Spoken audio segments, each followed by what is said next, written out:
گھر چل جائے، روٹی مل جائے، کاروبار مل جائے، جتنا بھی سیکھا ہے لالچ کے تحت سیکھا ہے.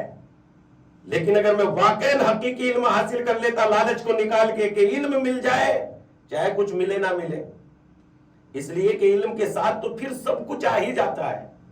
علم سب کچھ کو اپنے ساتھ لے آتا ہے. پیغمبر نے فرمایا دنیا کی مثال ایسے ہے جیسے اونٹ کا گوبر، دنیا کی مثال ایسے ہے جیسے اونٹ کا گوبر، اور آخرت کی مثال ایسی ہے جیسے خود اونٹ. خود اونٹ کی مثال آخرت کی ہے. یعنی اس میں کہنے کا مقصد کیا ہے؟ اس میں کہنے کا مقصد یہ ہے کہ اگر تم دنیا پہ گر گئے تو حصے میں صرف گوبر آئے گا، لیکن تم آخرت کو حاصل کر لو یعنی اونٹ ہی کو لے آؤ تو اونٹ کے ساتھ ساتھ گوبر اور دودھ خود بخود اونٹ کے ساتھ چلا آئے گا. ایک صلوات پڑھ دے محمد و آل محمد پر.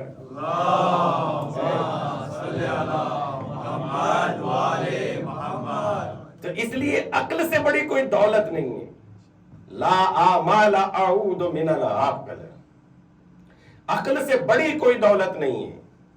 اور جب انسان غور کرتا ہے، ابھی سنا دیتا ہوں پھر ایک ایک جملے کی تشریح آپ کی خدمت میں لگاتار دھیرے دھیرے کروں گا. ابھی سب ایک ساتھ سنا دیتا ہوں اس میں کیا فرمایا ہے امام نے، تاکہ ایک بات تو مکمل ہو.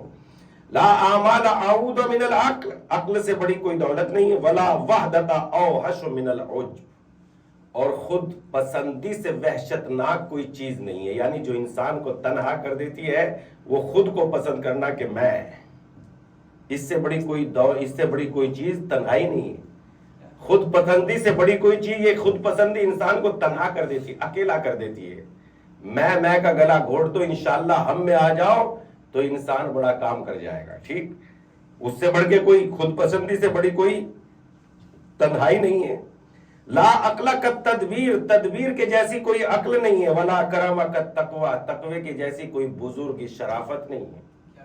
لا کرم کا تقوی، تقوی کے جیسی کوئی بزرگ. لا کرینہ کا حسن الخلق، اور حسن خلق سے بہتر کوئی دوست نہیں ہے. اس لیے کہ جب اخلاق اچھا ہوتا ہے تو دشمن بھی اپنا بن جاتا ہے، اور جب اخلاق برا ہوتا ہے تو دوست بھی دشمن بن جاتا ہے.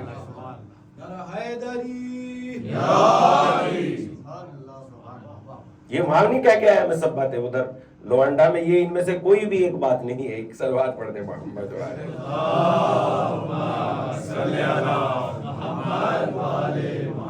وہاں بات ہی، چونکہ وہاں موضوع ہی دوسرا تھا. تو اس اعتبار سے لا کرینہ کا حسن الخلق، حسن خلق سے بہتر کوئی ساتھی نہیں، کوئی دوست حسن خلق سے بہتر نہیں ہے. اس لیے کہ پیغمبر کے سب دشمن تھے مگر ان کے اخلاق نے ساری دنیا کو ان کا دوست بنا دیا.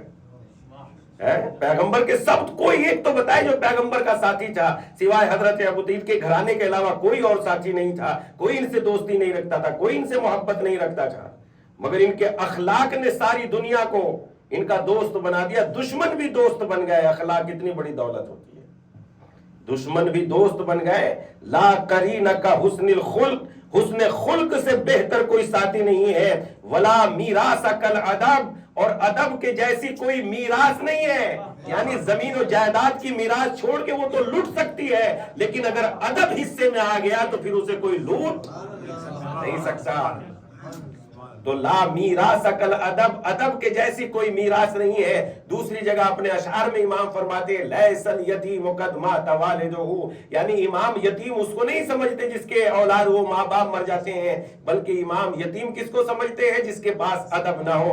امام ارشاد فرماتے ہیں لیس الیتیم قد مات والدہ، یتیم وہ نہیں ہے جس کے ماں باپ مر جائے. ان الیتیم یتیم العلم والادب، ارے یتیم تو وہ ہے جس کے پاس ادب و اخلاق نہ ہو، وہ یتیم ہے. وہ یتیم ہے اس لیے کہ جب ادب اور اخلاق نہیں ہوگا، آپ چاہے مثلاً پردھان منتری کی اس کو جو ہے نوکری دلوا دیجئے، خدا کی قسم بے ادب چھوڑ کے آ جائے گا. اور با ادب کو ایک چپڑاسی کی نوکری دلوا دیجئے اپنے ادب و اخلاق کے ذریعے، جیسے زینہ ایک پیڑھی سے دوسری پیڑھی، تیسری پیڑھی اور منزل تک پہنچا دیتا ہے، ادب ایسے ہی انسان کو دھیرے دھیرے منزل کمال عطا کرتا ہے، اور بد اخلاقی ایسے ہی دھیرے دھیرے اس کو مثلا نکال دیتی ہے. تو امام نے فرمایا لا میراث کل ادب، ادب سے بڑھ کے کوئی میراث نہیں ہے. میراث ادب، ادب چھوڑ کے جاؤ. پھر فرماتے ہیں لا قائدہ کا توفیق، توفیق سے بڑا کوئی رہبر نہیں ہے. رہبر رہنما، رہنما توفیق سے بڑا کوئی رہبر نہیں ہے. یعنی لا قاعدہ کا توفیق. توفیق کا مطلب کیا ہوتا ہے؟ حالات نیکیوں کے مطابق ہونے کو توفیق کہتے ہیں. مثلا سجدہ کرنا ہے، سر ہی نہیں تو کہاں سے سجدہ کر لیں گے؟ زندگی نہیں تو کہاں سے سجدہ کر لیں گے؟ ہاتھ ہی نہیں ہے تو کہاں سے سجدہ کر لیں گے؟ اچھا اجازت ہی نہیں ہے، پہرا لگا ہوا ہے، کہاں سے سجدہ کر لیں گے؟ ایسے حالات رونما ہو جانا کہ اللہ کا نیکی کرنے کا انسان کو موقع مل جائے، مثلا اس کو توفیق کہتے ہیں. مثلا مثال کے طور پر میں اس جگہ پر مجلس پڑھنا، اگر یہاں کے حالات سازگار نہ ہوتے چاہنے کے بعد بھی نہیں پڑھ سکتا تھا. حالات سازگار ہیں تبھی تو پڑھ رہا ہوں، حالات سازگار ہیں تبھی تو آپ سن رہے ہیں. تو جب حالات سازگار ہوتے ہیں اس کو کہتے ہیں توفیق. لا قاعدہ کا توفیق. حالات سازگار ہوئے، حالات نے حضرت موسیٰ کو آسیہ کی گود میں ڈال دیا، اس کو کہتے ہیں توفیق. لا قاعدہ کا توفیق. توفیق سے بڑا کوئی قائد، کوئی رہبر نہیں. یعنی اس وقت آ کے انسان جو ہے اپنے نیکیوں کو کر گزرتا ہے جب اس کے حالات فراہم ہو جاتے ہیں. مثلا مثال کے طور پر گناہ کیے ہوئے جا رہا تھا انسان اور گناہ کی طرف بالکل بڑھ گیا تھا، ایک بالکل گناہ کے آگے قدم رکھ دیا تھا، خیال آ گیا میں اپنے پروردگار کو کیا جواب دوں گا. بتائیے اس سے بڑا کوئی رہنما ہو سکتا ہے دنیا میں؟ خیال آ کے چھوڑ دیتا ہے نا آدمی گناہ. واقعاً ایسے حالات ہیں، ایسے بہت سارے واقعات ہیں قرآن مجید میں کہ سارے حالات معین تھے، اور اس کے بعد اور پھر اگر آدمی گناہ چھوڑ دیتا ہے تو اللہ کی بارگاہ میں اتنا معتبر ہو جاتا ہے. اوفو. اصحاب کہف کا واقعہ قرآن مجید میں ہے، یاد بھی ہوگا آپ حضرات کو. دقیانوسی نے یہ اعلان کر دیا کہ وہ خدا ہے، بادشاہ دقیانوسی. اس نے جو ہے جگہ جگہ اپنے اسٹیچو بنا دیے اور لوگوں سے کہا، اپنی رعایا سے کہا جو جہاں سے گزرے اور میرا اسٹیچو دیکھے سجدہ کرے اور آگے بڑھے. اس میں 6-7 لوگ ایسے تھے جو بڑے عہدیدار تھے، اس کے وزیر تھے، امورا تھے.